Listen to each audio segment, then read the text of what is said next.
Hello everybody and welcome. In this video I'm going to show you how to perform soft reset for your earbuds EDIFIER HECATE GX07.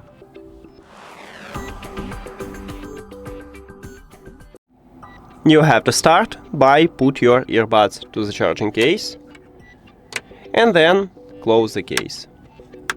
Now your earbuds are disconnected from your phone. And you can check it if you have iOS. In the device list we have text that it's do not connected, and if you have Android it will move from my devices to save devices, also meaning that your earbuds are disconnected.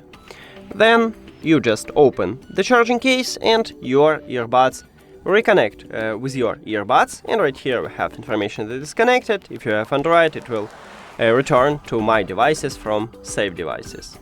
And that's it. Thank you for watching this video. If you found it helpful, please consider subscribing to the channel and leave the like on the video. See you later!